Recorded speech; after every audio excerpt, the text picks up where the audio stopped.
there, fellow nerds and geeks. Thank you so much for tuning into the Hall H Show podcast. Aaron Nabus here, and along with my co-host, Alex Benedicto, we are the voice of independent creators. On episode 70, we share my WonderCon 2019 conversation with three friends, James Merrill, John Kimpson, and Michael Scott, who all came together to realize their dream of creating comic books. Forming Thing-a-majig Studios, they intend to explore new ways of telling stories and rich experiences in drama, action, adventure, and sci-fi. In short, they want to deliver entertainment for your imagination. I got a chance to meet them earlier this year at Black Comix Day 2019, which was held in San Diego, California, and was organized by Keithan Jones from Kid Comics. When I heard that they were going to be at WonderCon, I thought it would be a good opportunity to get to know them a bit better and talk about their comic book, Me and Mr. Jones. The illustrations look incredible, and I could see this being adapted into a cartoon. We cover comic books, movies, anime, diversity, and more. So please enjoy my conversation with Thing-a-majig Studios.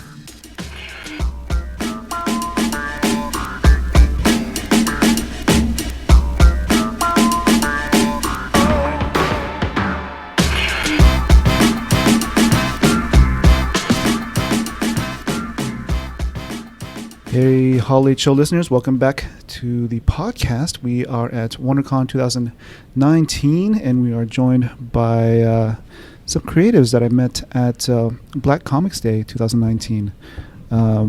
James Merrill Jr., Michael Scott, and John Kimpson from Thing-a-majig. Welcome to the show. Thank you. Thank you. They had contacted me through email saying that they wanted to come on the show, but actually I had broached the subject at Black Comix Day. So thank you for reaching out to me, and I'm glad that we could come together at WonderCon. Absolutely. Thank you for having us. I first I checked out their comic book at Black Comix Day. It's Me and Mr. Jones. I guess we'll sort of start on the comic book, and then we'll delve into your company, and then we'll also maybe go into your individual stories, because all our heroes have origin stories, right? Yes, Yeah. absolutely. Cool. Let's start with the comic book. Okay, so the comic book obviously is titled Me and Mr. Jones. So when we got together, we decided to take a new approach on the classic Universal Studio monsters, like Frankenstein, the werewolf, the creature from the Black Lagoon, and the mummy.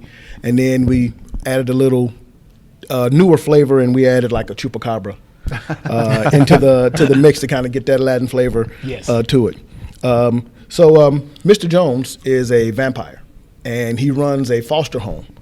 So obviously the classic monsters had children, and those monsters came up missing, so the kids were kind of orphaned in the system.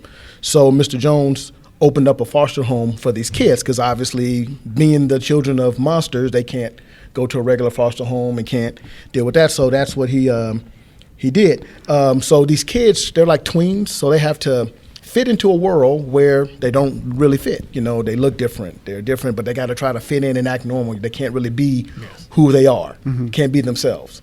So they, going to school, trying to fit in, trying not to be noticed. But also, too, there's this secret organization. I mean, it's not really a government organization, but it's like a secret we call it the Committee. And they're actively hunting for the monsters, the monsters, the parents, and the kids. So they got to find out what happened to their parents, try to fit into a world that's looking at them as monsters and fit in, but also looking over the shoulder, because there's a secret organization that's actively trying to get you. We kind of took a page out of what's going on with with the world today, with the climate and the political world, and people coming in and, being different and not looking a certain way, and having a government or something like that coming at you. So we kind of took a little bit of that. It's kind of funny that you call it committee, because that doesn't sound too threatening. Yeah, right. Exactly. Yes, that's exactly it. Yeah. There was a show on called Heroes, obviously, it was called The Company. Yeah, and I that remember. didn't sound. Gotcha. They're flying low key. Yeah. And we didn't want to make it to sound too threatening. Otherwise, hey, you're noticed. Right. Cool. So, I'm sorry. Yeah. So, with that being said, so that's the thing, and so Mr. Jones, there's like a cul-de-sac he lives in. He has like this big house, and the arch nemesis, or his main antagonist is Spy Master. They used to be partners. There's a rift. He still works for the committee. So he's there to look and spy on Mr. Jones, to try to figure out what's going on and try to get the kids, but also find out what happened to the parents and all that stuff. So you have all this stuff going on, and in the first story arc, there's going to be a lot of action, a lot of things going on, a lot of characters introduced. Mr. Jones has kids in his house. Spy Master's going to have some kids that are monsters. Okay. Also too, so you're going to have that going on, and then we're going to introduce a couple of other things into the, not to give too much away, but introduce a couple other characters into the thing, and they'll all be kind of in this cul-de-sac, and the kids will be going to regular school and doing adventures and going to look for the parents and trying to find clues as to what happened to them and all that stuff. So it's gonna be a fun ride. All right. Michael, James, or you want to add anything to that? Wow, Mike pretty much added it all. I saw he was going there, so it's definitely there. Maybe you can sort of let our audience know how you actually came up with this concept. The funny thing is, we've been trying to do comic books for about 10 years, 10 plus years. It's always been something that we wanted to do. The characters, some of the characters, we've had a few ventures where we started on something and then did not.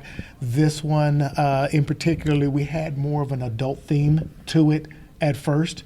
However, we wanted to make something for everybody since this was going to be our flagship. So we toned it down and brought this. We wanted to have humor within this, as well as a story that people could relate to, a story with some, diversity to it.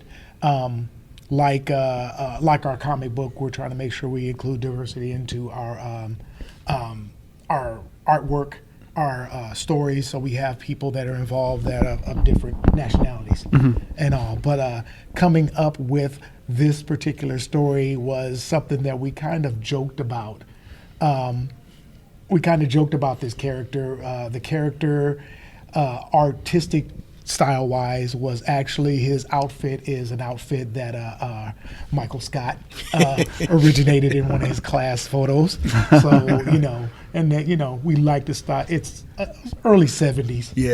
Early 70s. Yeah. And, our parents used to dress us, so, we're leaving that as excuse. But it turned out it was that's a very cute picture, Michael. Thank you very much. But we developed the character off of that, and then we tried to we have a couple of people that a couple of stars that we fashion the characters after, and we'll leave it at that. But we enjoyed creating these characters and building kind of a backstory to them first, and we wanted to build a backstory to them first, and then kind of fill them in as we go, so that we could get to the action first, and give the story as we go along. But it's a story we're impassioned with, that we think is very relevant to the times, and something that, in the coming issues, we're going to have a few surprises. All right. John, was there anything else that you'd like to add to it? Yeah, they're like I said, James said, the diversity of the characters and the development of the characters. We want to make sure that everyone can be involved in the book, because most comic books only have one culture that they show. So, and it's fun researching different cultures, finding out what they like, what they believe in, even their beliefs on monsters. It's funny you mention that, because we did a podcast yesterday featuring Mark Nazal. He's a VFX supervisor for a bunch of shows on TV, and nice. And he's Filipino, but he told us about some Filipino superstitions that I don't even know about, So it's interesting that you bring that up. Yeah. Wow. So we're hoping to integrate that in all of our stories when we bring in the different monsters. So every culture is represented. Cool. And how did you all meet? Oh, wow. John and I grew up on a street together in Carson, California, and we've been friends since we were teenagers, like junior high, like 13, 14 years old. I won't say how old we are now. But, it's been a long time. You're like, what, 32? Yeah, Sure, let's go I'm with taking that. that. I'm It taking ain't no that. lie if you believe. And on that street, we had a friend that introduced us to this friend. Yeah, And he's been cool. with us quite a long time. Yeah. So, we've all been together. And, during, our growing up, we were mostly interested in just almost all forms of entertainment. Anime was one of my first loves. Oh, nice. Comic books are definitely the first thing I learned to read off of comic books. I got a Richie Rich comic book on the plane when I came from St. Louis, Missouri to here when I was 6. So I think that shaped my comic book reading. Not all Richie Rich, obviously. I was into superheroes. But we met that way, and we've always shared a love of, movies and all of that. What were some of the formative animes that you grew up with? Oh my goodness. Grew up on. The funny thing when I say anime, I kind of classify it all as one from 6 years old up. So there was obviously anime like The Amazing 3. There was also Speed Racer, Kimba, and it was interesting to find out, how anime kind of originated. The funny thing is, anime originated because the animators over here in America sent a lot of work over to Japan that they were doing for Hanna-Barbera. Right. And, it really developed off of that. And, next thing I know, going from those animes that I mentioned, we had Robotech, and that was highly instrumental in me, seeking out more Spaceship Yamato, and getting into animes like Wolf Rain, Gungrave, Scribe. Scribe, if I'm pronouncing that correctly.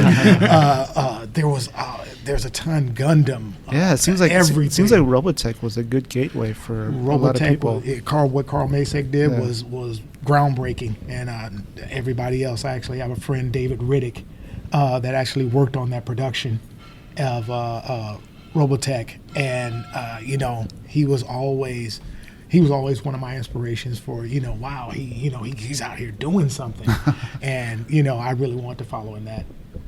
I think the singer Michael Bradley still tours around singing old Robotech songs. Really? Yeah, I think so. Wow.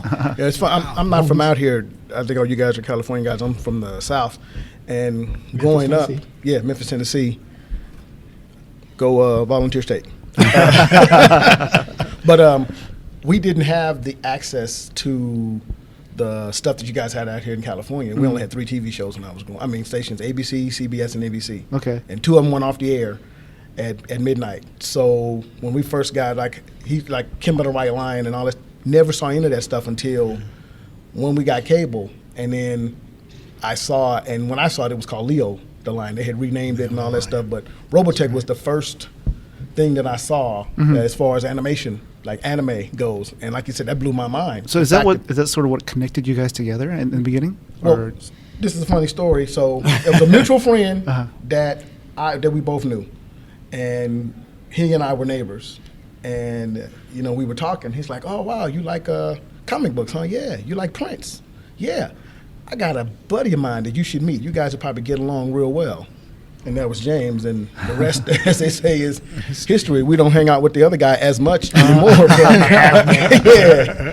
And then he introduced me to John, and then, the rest, we got married, started having kids, all the kids around the same age, and it just blossomed into that. We'd go and, Dragon Ball Z. Oh, yeah. I remember we used to go to Nippon Books and buy the cassette tapes. Back we've been following anime since it was VHS tapes. Right. And we would do that in the comic books, and every Wednesday, new comic book day, we would go to the comic book shop together and get our books and all of that stuff, and just talked about it and reading stuff, and we could do something like this. I kind of missed the old Warehouse and Blockbuster days because I definitely watched a lot of anime back then. Yes, absolutely.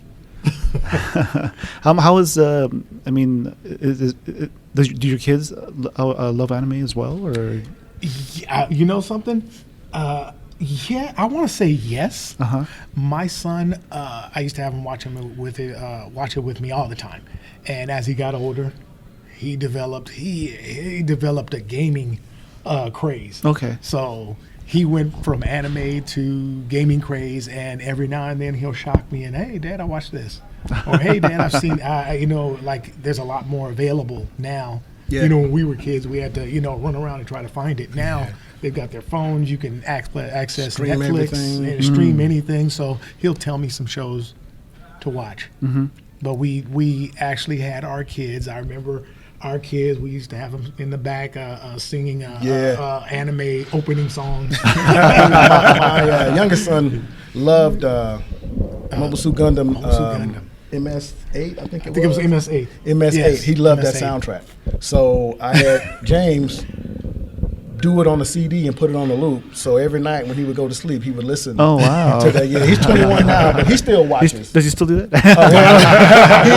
He still has that. I think he took that CD and converted it to a digital thing, but he still has it. But he's 21 now. That's his ringtone now. Yeah, right. But he still watches. Hey, Dad, I just watched this anime, and you should try this, and you should look at this, and you should look at that, and all this stuff. He watches anime a little bit more than I do now. I'm still more into comic books. I still read about 15, 20 books a week. So, Wow, really? Yeah. Oh, I'm still a big avid. Damn, comic your book pull reader. list. Your pull list must be crazy. Yeah. I'm a digital guy now. Oh, okay. Yeah. Comixology, I guess. Yeah. Okay. I've been in comicology since they started. Okay. Yeah. What are some of the books that you're reading? So I'm a DC guy. Okay. My nickname at work is DC, so I love all DC. I mean, I read right now. I'm reading X-Men, so I'm trying to catch up on the X-Men. I go through phases. I'll do Marvel, start at Avengers, and go all the way to X-Men and read. Then I'll go to my independent stuff and do Image or Dynamite and Dark Horse and Acclaim. Read all that stuff, and then I'll go back to Marvel. DC, and then I'll start Aquaman and read all the way down. So it usually takes me 3 months to go through my folders to read everything that's there. But so I like DC, but I read a little bit of everything. That's funny you mentioned that because our friends Jason Inman and Ashley Victoria Robinson have a podcast called A Geek History Lesson, and they talk a lot about comic books. And I just heard their episode on Doom Patrol. Oh. And they were sort of like talking about how back in the day, Doom Patrol and X-Men were sort of riffing off each other. Yes, so, they were.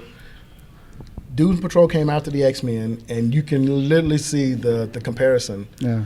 Charles, I think his name is Dr. Charles Lander or something like that. He's in a wheelchair. He's the head of the Doom Patrol. Professor X, thing. He was a rich guy. They were a rich guy. You can definitely see the parallels. Yeah.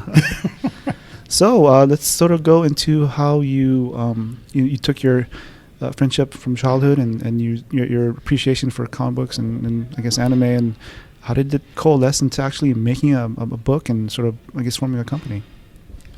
I think we're going to throw that down to John. All right. What's up, John? Well, because different television shows, different books, different anime. They like anime, but I like animation. So I watch a lot of animations. I like all the stuff from Disney, Pixar. What's the James mentioned Hanna-Barbera earlier. Yeah, I used to watch all the Hanna-Barberas and even old Warner Brothers stuff too. Yeah, and then I used to watch Gigantor, Hercules, the Herculoids, Thundar. You got it. He-Man, She-Ra, all those classes. So, you're going to go to Filmation and Tarzan. Yeah. I did all the Channel 2 and Channel 4 cartoons come Saturday morning. Used to watch all those. So it's a lot of that we pull from that generation and the new stuff. So we try to combine it all together. So, everybody has a piece of history. So people our age can relate, people younger or the middle can relate to our book. So we did a lot of, like I said, we did a lot of research, a lot of thinking, and the reason why we got into it was the writing, creating the characters. Yes. And then you learn out why a lot of people don't start business, because when you get into the business side of it, it's just a big headache. Right. But it's just something you have to do, and everything's been a learning experience for us, doing things for the first time. But some was good, some was bad, but we learned from it and moved on, and we finally got a product, and that's what very proud of. How long ago did you sort of become an actual business? I'd have to say about an actual business. 5 years ago. 5 years ago. But we were working on this. The funny thing is, which excuse us wives, we used to sit around. We get together at our New Year's, whichever, or just hanging out, and we'd sit there and talk over stories and what we'd like to see. And so we started talking about, hey, we'd like to create this, and this is a story I would be really interested in. And we just sat and just started talking about characters and how we could make them funny and the situations that they would get into. Like, what if? And you always do that, and we noticed that we had a creative spark, and it really showed once we actually sat down and said, okay, let's start.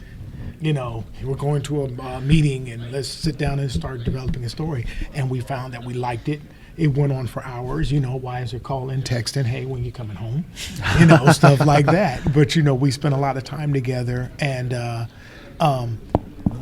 we decided on Mr. Jones. We at first decided on the company, which was named by John.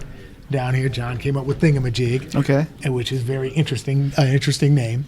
But we sat down and we decided on doing a flagship book, and then we're going to be also doing books of our own.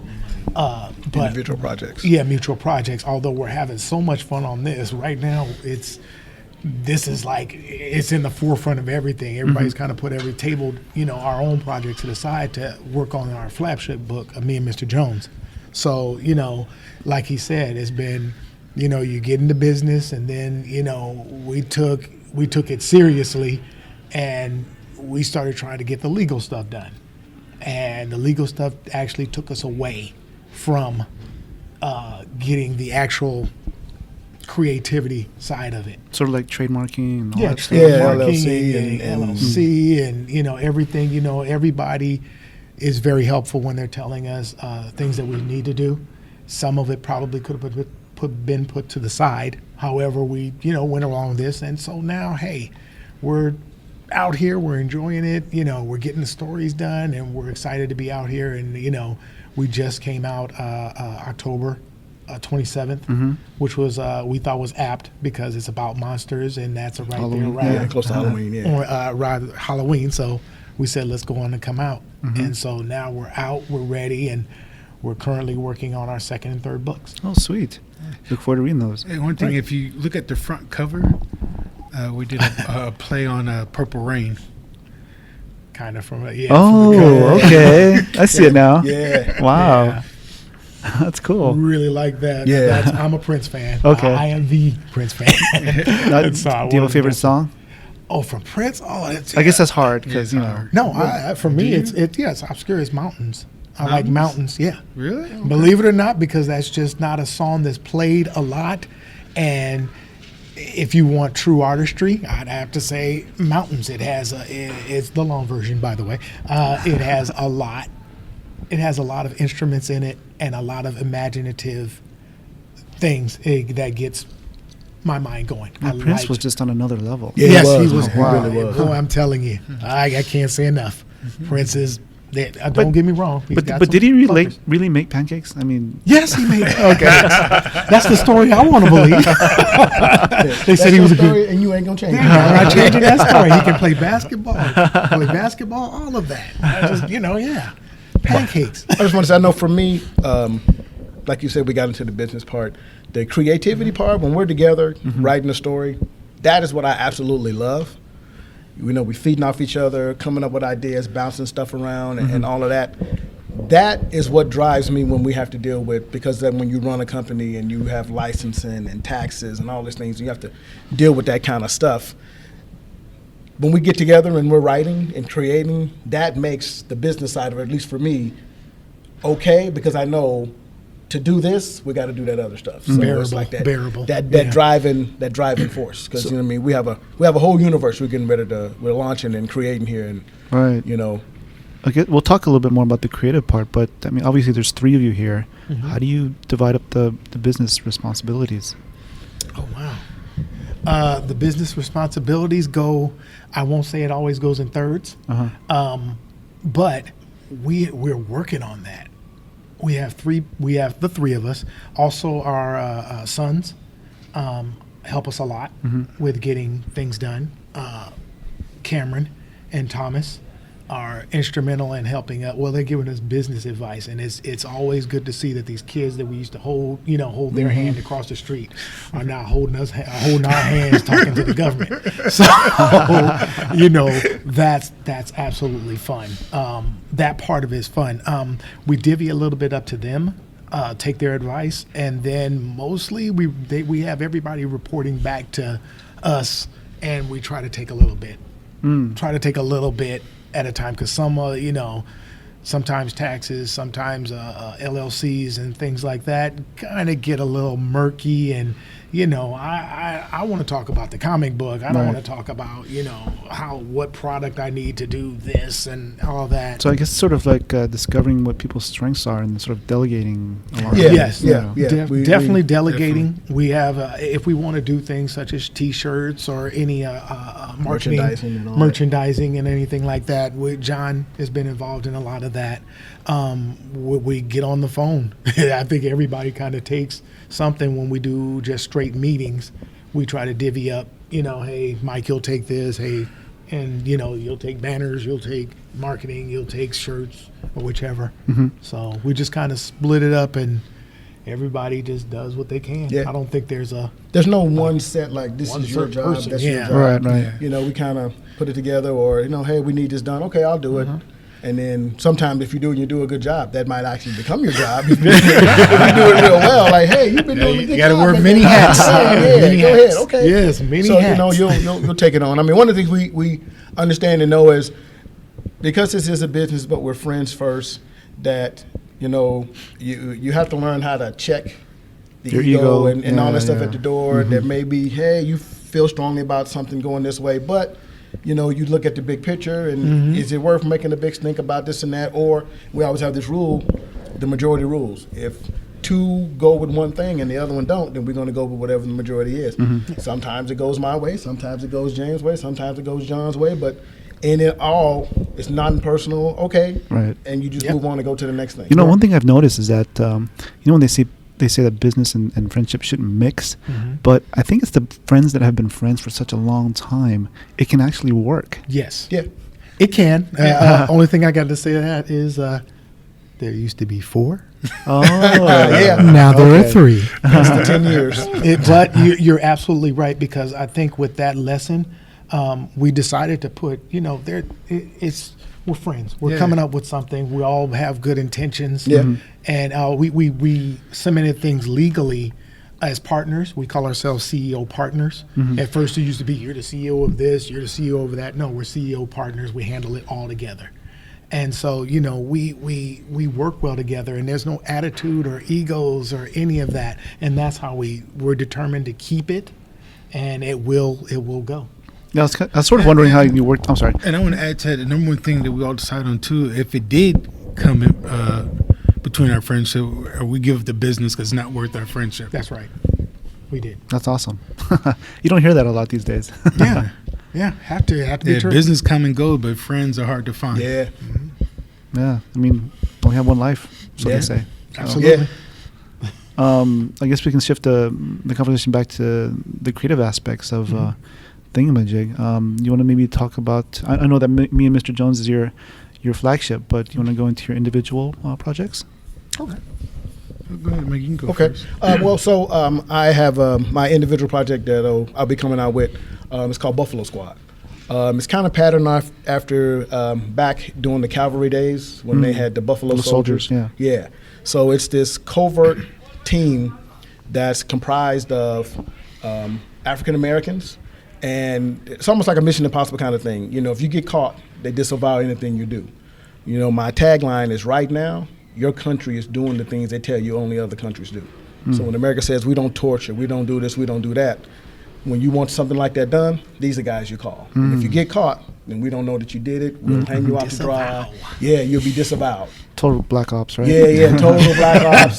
But, no spandex, no superpowers, nothing like that. There's just some hardcore guys, a group of men and women that are out there doing the thing. So that's my project that I'm going to be coming out with. Cool. How along is the development? So like I said, right now we really started to focus on just on me and Mr. Jones. Okay. So I mean, like the characters and the development is already done. The first story is pretty much done. A couple of tweaks. I mean, like my first story arc is kind of done, but because we had such a good response from Mr. Jones and me and Mr. Jones. I mean, so we're trying to get we hope to get 2 more books out by the end of this year. Okay, cool. If nothing else, 1 book, and then come 2020, really start pushing the con circuit out there and being able to do stuff and getting our merchandising up and T-shirts and all those things. So we haven't forgot it, but we kind of put it on the back burner to kind of focus on that and get the company up and going with this, and then it'll make it easier for us to do the individual projects. Understood. Yes. James.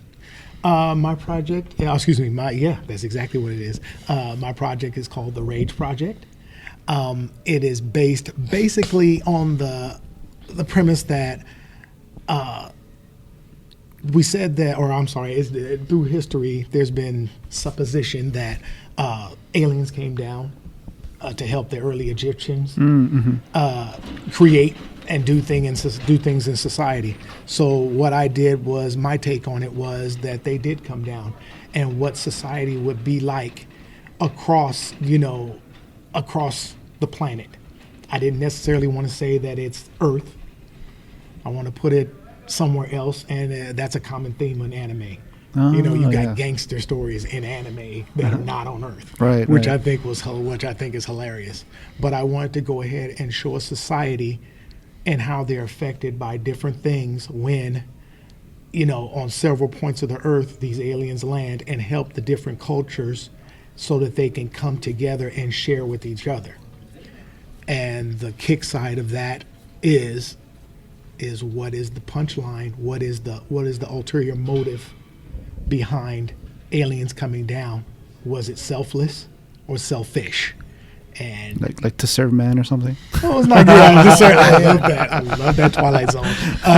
To serve. Let's just say it'll be interesting once you find it out. But I want to touch on society. We're touching on society with this, but we also want to touch on society as a whole, with not just one type of people. Not just the black culture or the white culture or Asian or anything, any other cultures. We want to touch on all the cultures, and I want to have, like I said, be as diverse as possible, because we all have different stories to tell. And people need to see themselves in a book. They can be more part of something if they can see themselves. So that's where I'm going with that. I'm a little secretive on some of it, but we'll just have to get you back on the podcast again. Yes. See, get me back on when we launch it. But that's the story. Okay, cool. Mine's called Chronicles of Gable, and it's basically a story about how like in Revelation, the end of the earth. So before the earth is destroyed, God's sending all these angels down in threes, and they have to clear the earth of all the spirits before he can destroy it. So I'm like in the middle of it, and like you said, with our main book, we're going to focus on that. Hopefully once that's done, I'll be able to get it out there. It's a lot of spirits. Yeah, it's a lot of spirits. So it makes you imagines for a bunch of different stories of how they have to get rid of them, who they have to deal with. Because not only do they have to deal with spirits, they got to deal with demons as well. Because the demons don't want the earth to be destroyed, because they live on this planet and they've been living for eons, so they don't want that to go away. So it'll be quite interesting. And I guess we could shift the conversation back to me and Mr. Jones. How far have you all planned the story? Oh, wow.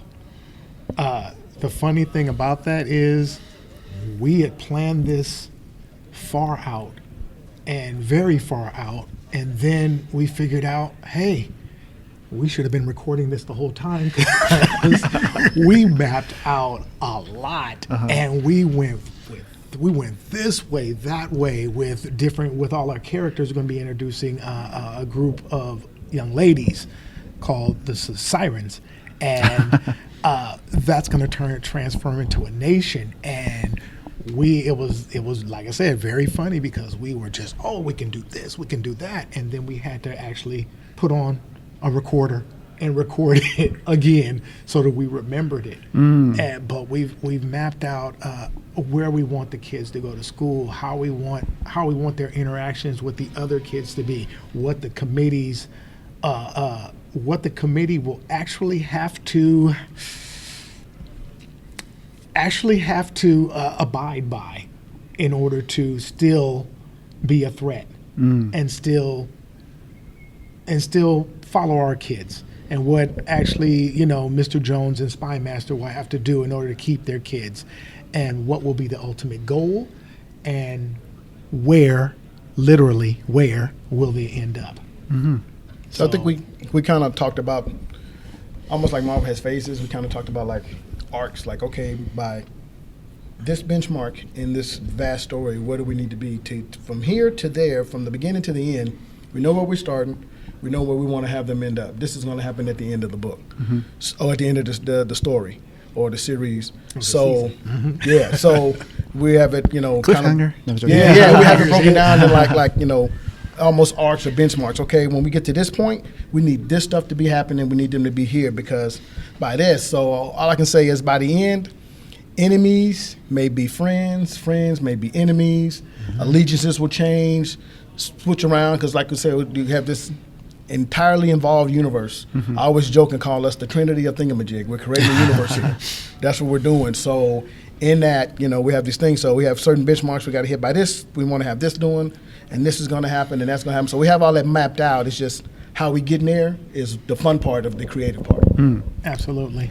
And we hope to one day, hopefully, get it into animation. That's our goal. Not anime, but animation. And yeah, for him, animation. Whoever's cutting the check, yes. John, where did the name Thingamajig come from? I was doing some, how you research, because we was trying to come up with a new name for our company, and I saw this gear on like images, and I was like, well, that'd be cool to be a concept with gears and robots, because if you look at our robot, he's based off the Rock'em Sock'em robot. Okay. So, and I saw this name Thingamajig was next to one of the gears, and that's why I was, hey, I'll pitch that, because we all had to sit down and think of a pitch an idea for the company, and that's the name everyone picked and liked. Yes. Yeah, cool. Like, Thingamajig, what is a Thingamajig? Right, exactly. And like, what is our company? We're not just an animation company. We're not just a comic book company. We're not just this. That entertainment for your imagination is our tagline. Yes. And so we want to be a multifaceted company, not just doing comic books, animation, hey, maybe even live action, whatever it is. Right. But because a Thingamajig is something that you can't quite name. It's flexible, sort of. That's what we are. Exactly. That's why the name fit us so good, because you can't pigeonhole or box us into something. Thingamajig is whatever it is you think it is. I like that. Thing-a-majig Studios. Now, obviously, there's a lot of collaboration that goes on. I mean, when you're doing your individual stories, is there a good check and balance between having a different perspective and trying to maybe streamline or focus in on certain aspects that obviously you didn't think about to begin with, right? Wow. So, I know for me, like my stories, I have like a set timeline and things for the stories for the Buffalo Squad. But because we're a company, it's not like I just have carte blanche to put out whatever I want. Exactly. I got to have the guys look at it and they can, hey, maybe you change this, maybe you change that. And, you kind of open to listen, but, James may have a specific mindset of how he wants his book to go. So we can all look at it and read it. Hey, you might want to change this. You might want to change it. Or maybe it'll read better this way or that way. We can always offer those suggestions and, be taken in. But we kind of all understand that each person's individual book, whatever their vision is their vision, and we want to try to honor that. Right. But that doesn't mean you can just have carte blanche to do. Everything's going to be ran Check through us. and But balances. yeah, your particular project, you do still have that final say. We just try to be open to listen to what everybody's ideas, even suggestions are, on each other's projects. Cool. I know it's going to be sort of hard to do, but where do you guys view yourself in 5 years? Oh, wow. 5 years? 5 years we will have we're going to have a trade paperback of me and Mr. Jones. I've been lovingly saying season 1. But we're going to have a trade paperback that it will have at least 8 issues within it. We will all have our books out, and we'll have merchandising and more things to get us out into the public. And God willing, animation contract. We plan on doing a lot of pitching. We plan on attacking press. Mm-hmm. We plan on attacking any and everything that can help us succeed. One of my goals is, at least by the time that I'm no longer working, to be going to conventions and hopefully being on panels and things like that. That was also another thing that inspired me. I was at an anime convention in Long Beach, and there was an old man that was walking over to the convention, and he spoke to me. I spoke to him, and we had a nice little conversation. It was a Japanese old man, and it was just a nice interaction. When I asked him, "Where are you going?" He told me, "Oh, I'm going over here to sit on this panel." And my eyes kind of bugged out a little bit, like, what? And I'm just, like, wow, you are? He's like, he started telling me some of the things that he created. And I can't say them, it's been a while, but I can't say which ones they were. But I knew I was impressed, and I was like, wow. And as he walked away, I said, I want to do that. I want to be him. I want to, he told me, oh, they paid for me to come over here, so why not? So, I was like, wow, that's what I want to do. I want to go to Japan. I want to go across and, do these things. So, anything, any and everything we can do to get ourselves there, be independent, leave some sort of legacy here in this world, and be talked about. Be talked about in the correct way, in a nice positive way. In a positive way. Mm-hmm. Something that we actually left of ourselves here on this earth when we go. Right. Does anybody else want to add to that? Well, I know for me, I'm even though James is our dreamer, that's what we call him, the dreamer. The dreamer. Me, I'm a go big or go home kind of guy. 5 years. Yeah. I want Disney to be sitting at the table trying to buy our company, and I can tell them no. Now, will that happen in 5 years? No, but hey, but like you said, animation, all those different things. 5 years from now, I would like to see us as an established company that is a self-sustaining company, meaning we're generating revenue and maybe enough for us to quit our jobs, or if not, at least it's paying for itself, and then have a little something out there, because at the end of the day, we all love doing this. Mm-hmm. So if in 5 years this can be generating income, that would be great. I always say, if you do something you love, you never work a day in your life. So right, that would be outstanding in 5 years to be able to do that. Cool. John? I agree with them. I'm like with Michael, we can make it big where we don't have to work and keep creating, because that's what we got into, to create.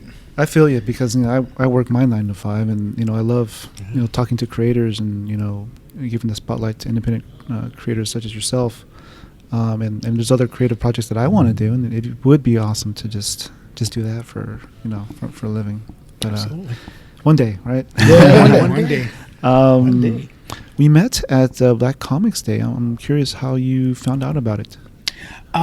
We were contacted. The funny thing is, October 27th, when we came out with our book, we did a little soft launch opening at Lestat's Coffee in San Diego. Hillcrest? Okay. Right, on Hillcrest, yes.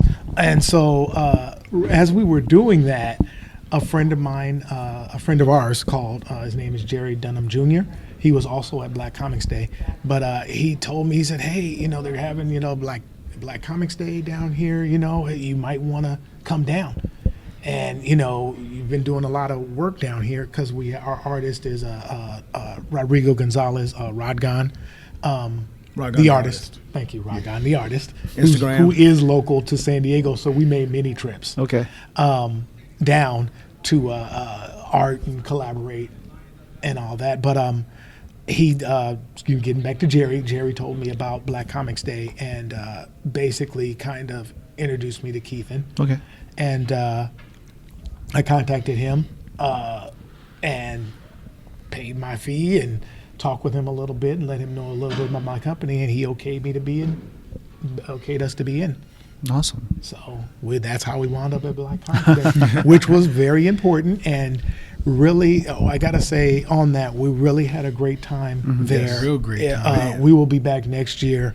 If he lets us in the door. But we will be back. It was great to interact with kids, parents, and it really felt, I want to say wholesome. It really felt like we were out reaching the community, and that it actually filled us with a lot of hope because, just seeing that somebody actually saw our book in a positive manner and was considering it for their kids. We had many parents come up and ask us, hey, is this suitable for my kid? Yeah, Hey, let me tell you about the story. And we would tell them about the story and tell them about what we were achieving in the book and future plans as well. So they felt comfortable.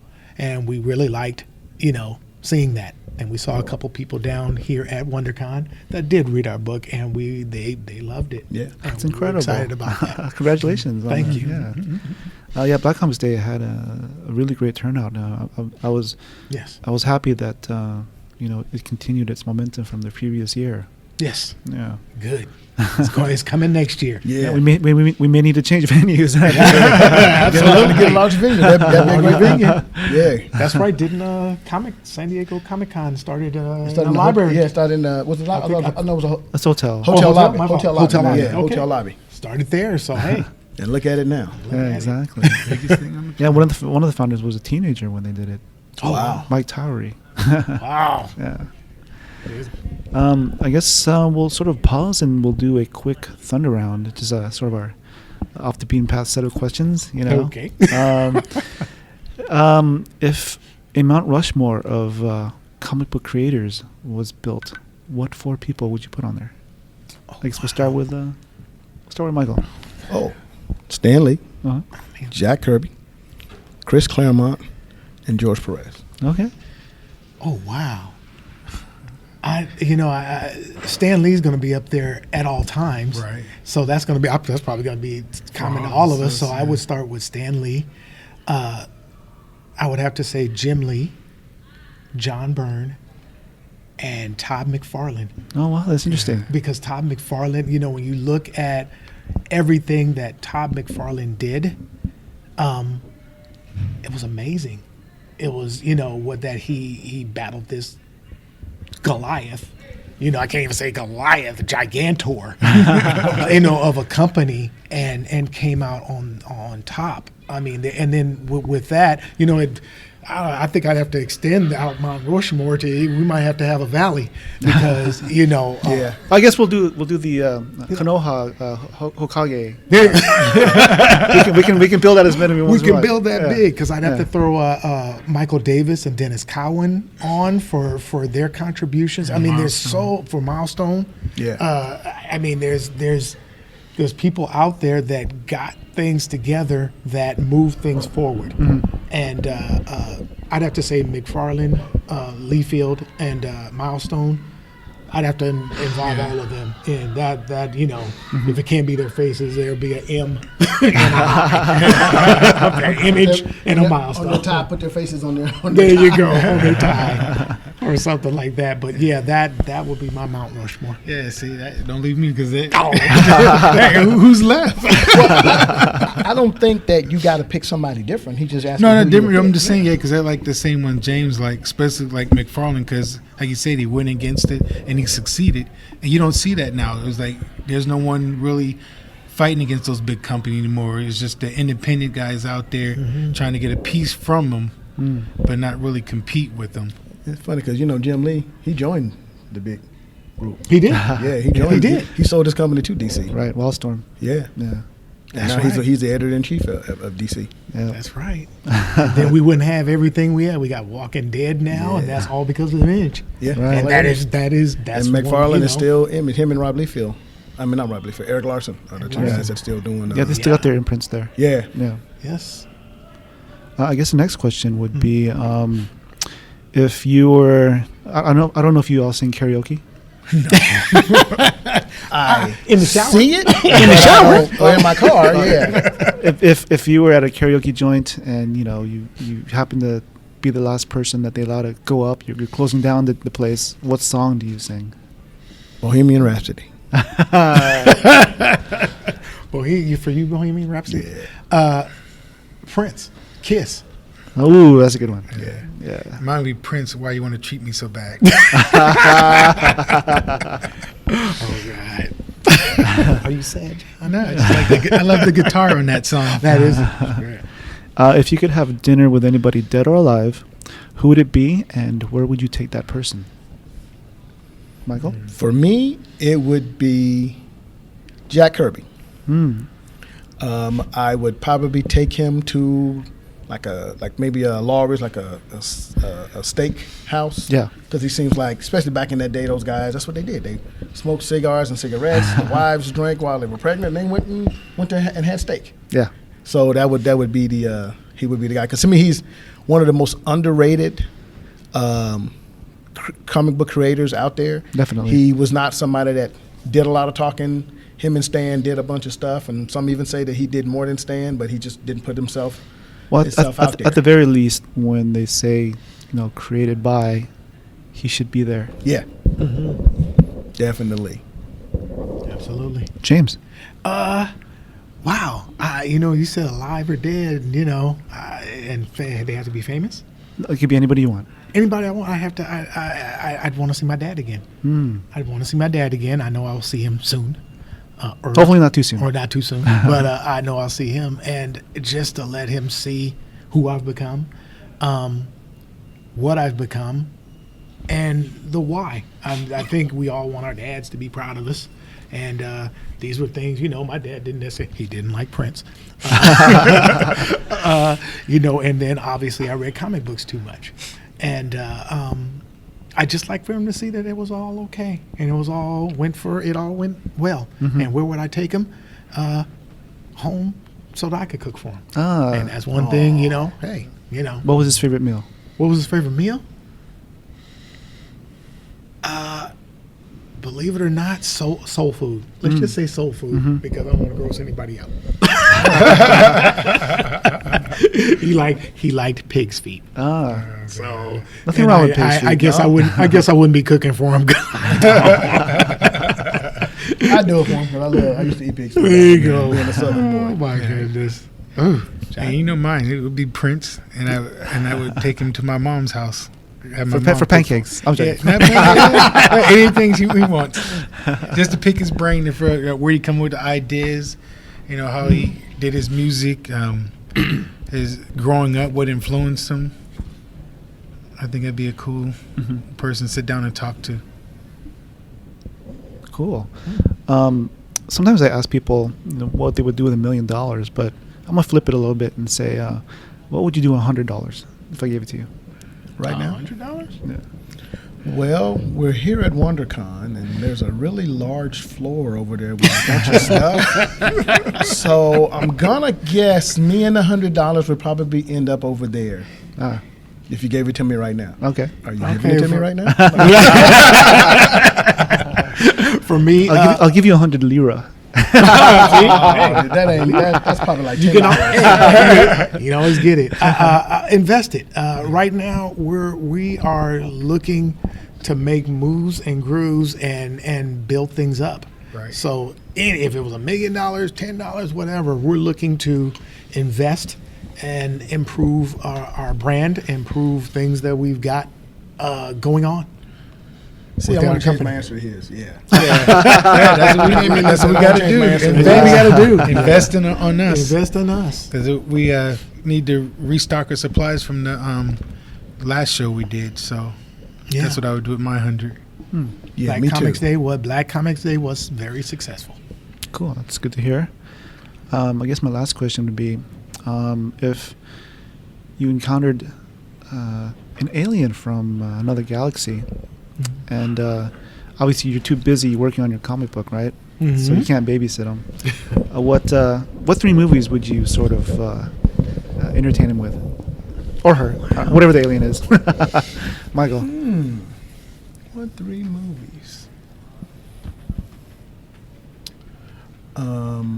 Movie number 1 would be Episode 4, Star Wars. Kind of let him see some stuff maybe he'd be familiar with, space and all that stuff.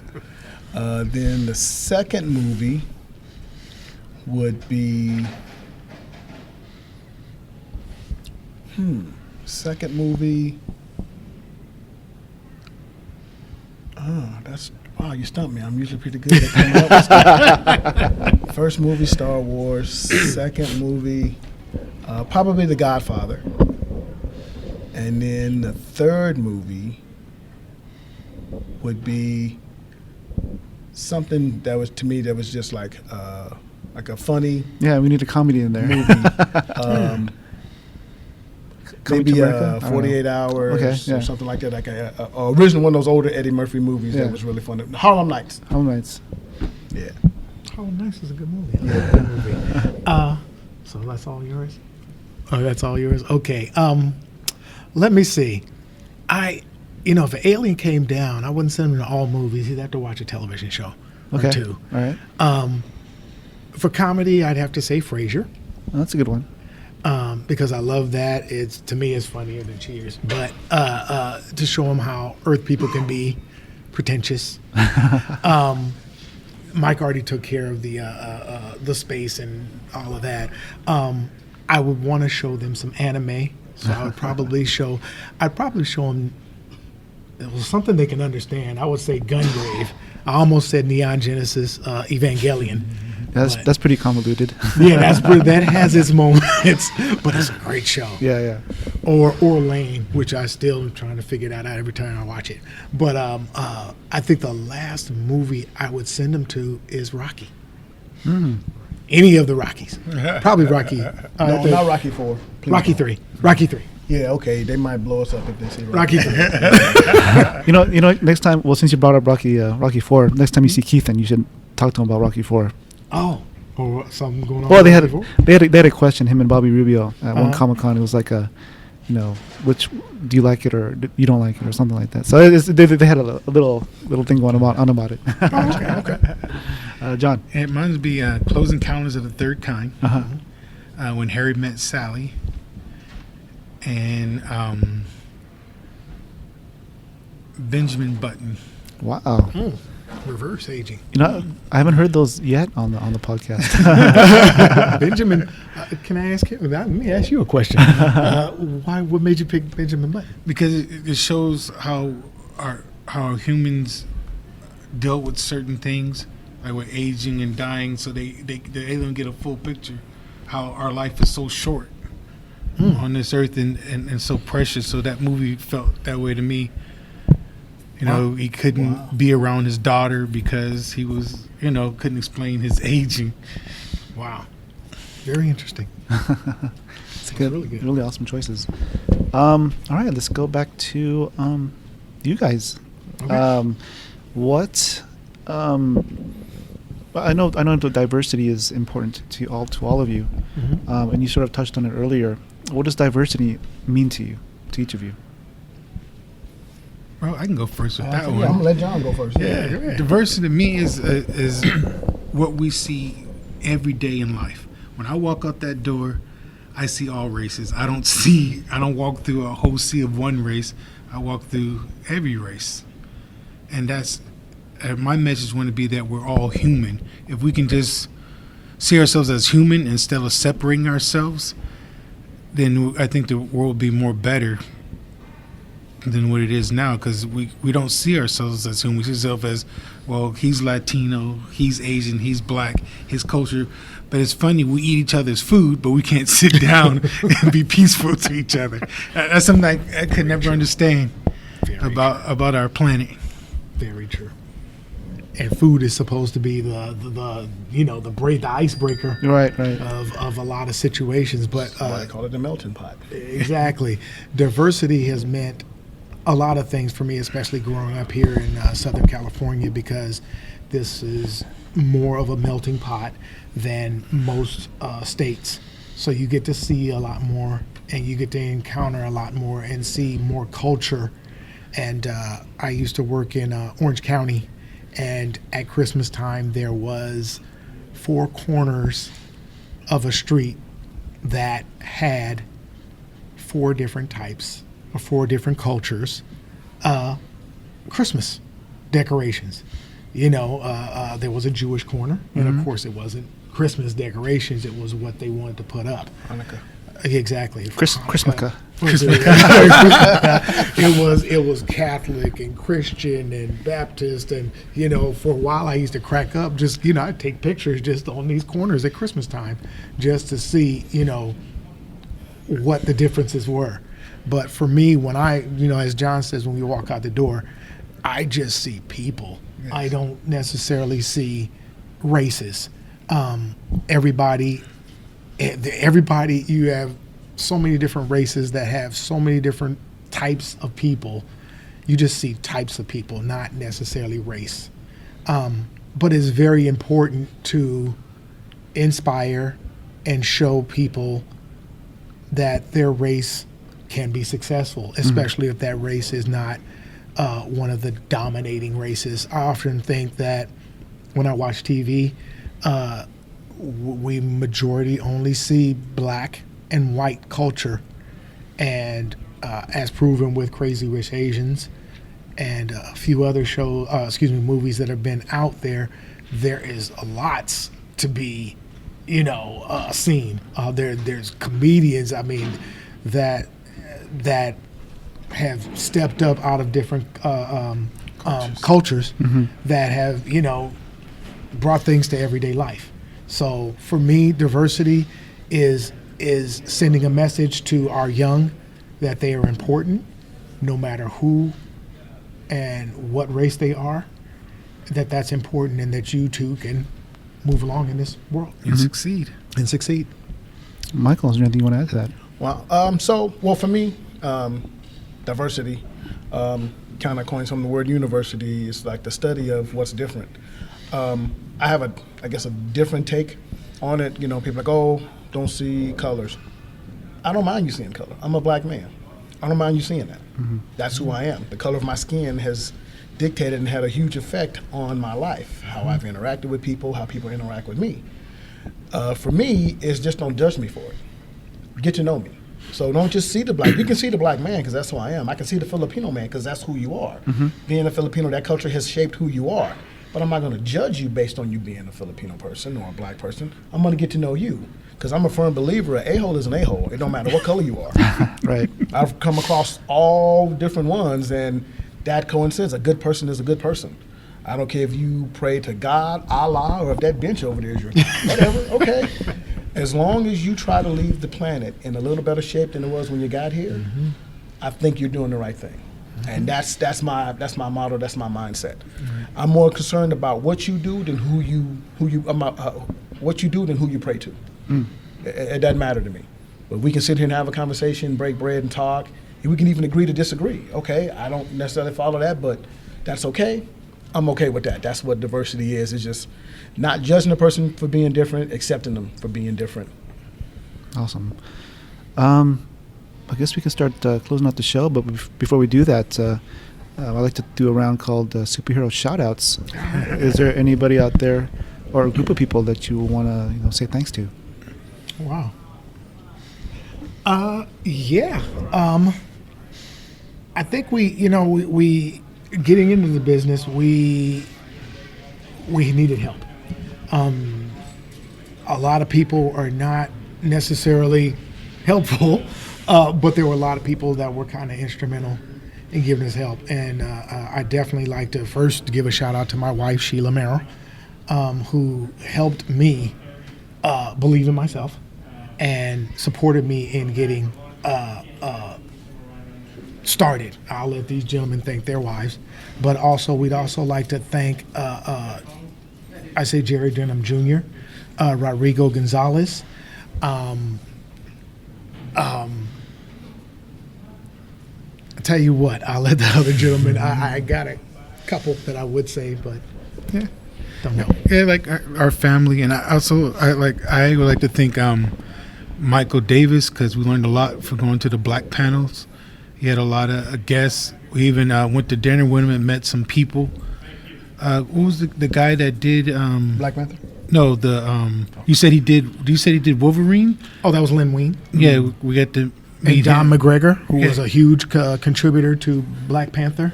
and more than is actually being said. But Don McGregor is a great, was a great inspiration and a great guy, and really enjoyed talking to him. And also the founders of Milestone, we got to meet and talk with them also. Dennis Cohen. Yeah, they were really great, instrumental getting us started, believing in yourself, keep going, even if their times are hard, not to quit, because it's a process, and that's what a lot of people don't stay on it because they fail a couple of times and it's like, well, I'm just going to give up. But you say, no, you work through it, you get around and keep going, and that's what we did, and that's why we have a product right now. Mm-hmm. So we would like to thank a lot of people that helped us on this journey. Michael? I'd like to thank my wife, Dawn Scott, both my sons, Cameron and Hayden, a multitude of family members, every person who bought our book. Yes. I'll say that again. Every person who bought our book got a lot of positive feedback, especially from a lot of young girls. They loved Karina from me and Mr. Jones. They could identify with her. So I'd like to thank all those people that did that. I'd like to thank my hometown for making me who I am. Everybody that had a step or a piece of making me who I am now, positive or negative. If you told me I wasn't going to be nothing, if you told me the dream was crazy, whatever it was, it either motivated me one way or the other. It motivated me to do what you thought I could do or to prove you wrong. So I'd just like to thank everybody who's had any kind of hand in my life whatsoever. Awesome. Is there anything else that you'd like our audience to know about? Let me see. Let me see. Thing-a-majig Studios. We're on the web at www.thingamajigstudios.com. We have samples of artwork. We have our main project, me and Mr. Jones, and we also, if you give us an email at I'd say info@thingamajigstudios.com, we can discuss anybody that's looking for artwork or to contribute artwork or possibly work for the company. So we're open. We're, like we said, we're looking for hands in the soup, hands in the kitchen, because this is a studio and it's for everybody, and it's for us and for our audience. And I once again want to thank all of our audience and any and everybody that is supporting us. And your support is needed and appreciated. And thank you very much.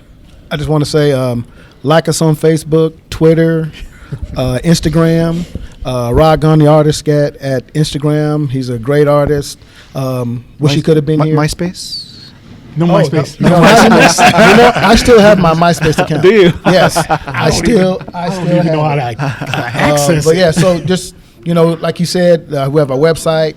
You can click on the website and look at our 2 trailers for me and Mr. Jones. You can. We're working on the store, so you'll be able to purchase merchandise from us coming up here pretty soon. So just want to get ourselves out there and our name out there, and entertainment for your imagination. Look for us. Big things are coming. John. Yeah. Oh, man. That's all right, John. I should have dropped the mic that way. Mic drop. Like I said, and I want to thank Hall H for having us on this podcast. Yes. Our first podcast. Absolutely. Thank you. This man. was your first podcast. First we broke our podcast Yes, cherry. so we Absolutely. We broke our interview cherry. Nobody's ever wanted to talk to us before. There you go. Thank you, Aaron.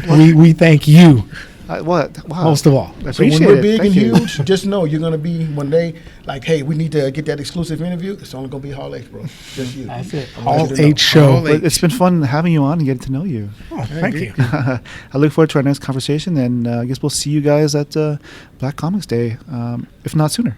Yeah, Are you gonna be at the Comic Con? San Diego? We will be at Comix. Yeah, We we'll will be at there San too. Diego also. Okay, awesome. All right. We'll see you there, and that's the show. Peace, right. cheers, and talk to you later. Bye. Thank you so much for listening to the Hall H Show podcast. We love putting the spotlight on indie comic book creators like James Merrill, John Kimpson, and Michael Scott from Thing-a-majig Studios. You can find the Hall H Show podcast on iTunes, Google Play, Stitcher, iHeartRadio, TuneIn, Spotify, and our website, hallh.com. If you believe in our mission to be the voice of independent creators, we would appreciate a rating and a comment on iTunes. hopefully 5 stars, and please spread the word on social media using the hashtag HallHShow. Peace, cheers, and please make it a point to visit Artist Alley and Small Press at all the conventions you plan on going to this year.